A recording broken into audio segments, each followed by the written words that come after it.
नबी अकरम सल्लल्लाहु अलैहि वसल्लम ने फरमाया, they were the angels they came close hearing your voice. ये एक्चुअली पूरा एक वाक़या है, पूरा वाक़या मैं आपको सुनाता हूँ। बहुत इंटरेस्टिंग वाक़या है, एक बड़ा मिरेकुलस वाक़या है। एक सहाबी के साथ हुआ। एक सहाबी थे उसैद बिन हुज़ैर रज़ी अल्लाह ताला अन्हु। While he was reciting Surah Al-Baqarah at night and his horse was tied beside him, the horse was suddenly startled and troubled. सूरह अल बकरा पढ़ रहे थे रात के टाइम, और इनका जो घोड़ा था वो साथ ही बंधा हुआ था।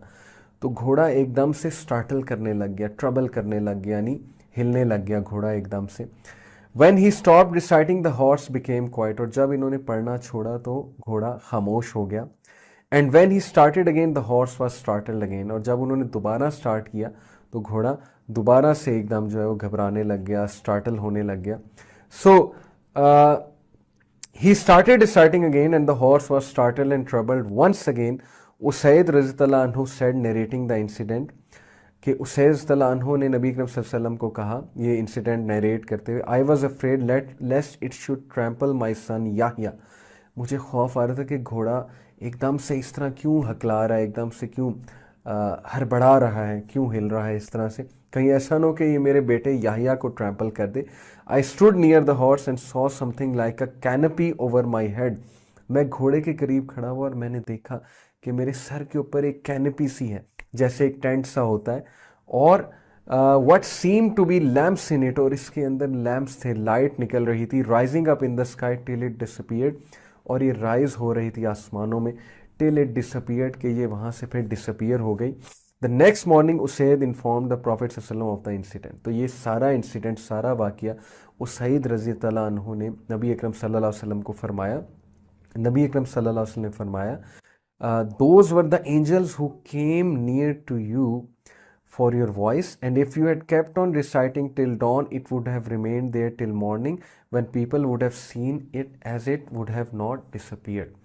कि अगर तुम ये पढ़ते रहते डॉन तक, तो लोग तुम्हारे करीब आते और लोग भी देखते इस मौजज़े को।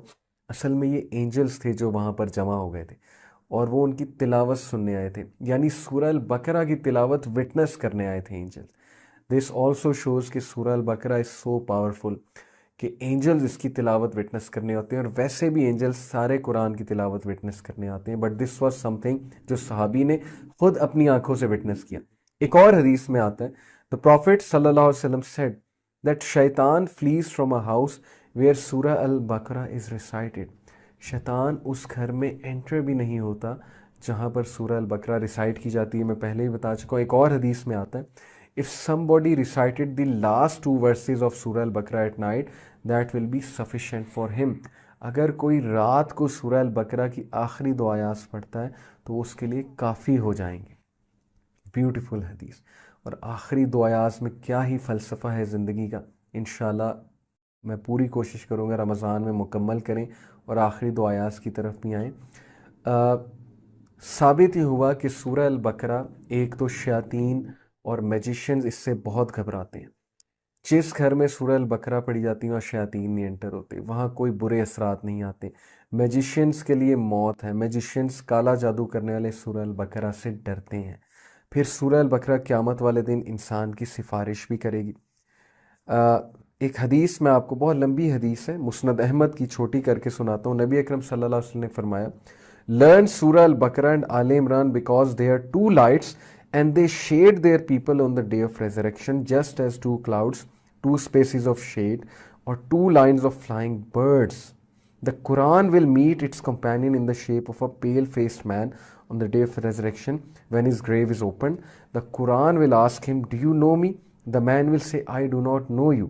बड़ी खूबसूरत हदीस है कि कुरान एक पेल शेप मैन की सूरत में इंसान से कब्र में मिलेगा, यानी एक इंसान की सूरत इख्तियार करके, और पूछेगा कि क्या तुम जानते हो मैं कौन हूँ। शख्स कहेगा नहीं। The Quran will say, I am your companion the Quran which has brought you thirst during the heat and made you stay up during the night. Every merchant has his certain trade, but this day you are behind all types of trade. Kingship will then be given to him in his right hand, eternal life in his left hand, and the crown of grace will be placed on his head. ये है उस शख्स की मिसाल जो कुरान पढ़ता है। कुरान उसके सामने इंसान की शक्ल में आके उसे खुशखबरी देगा कि मैं तुम्हारा साथी, तुम्हारा कंपेनियन, जिसे तुम रिसाइट किया करते थे। हम कितना कुरान रिसाइट करते हैं, हम कितना कुरान फॉलो करते हैं। क्या हमारा कंपेनियन क़यामत वाले दिन और कब्र में कुरान होगा, या हमारा कंपेनियन कुछ और होगा वहाँ पे? इसलिए ब्रदर्स एंड सिस्टर्स, कुरान पढ़ने की आदत बना लीजिए।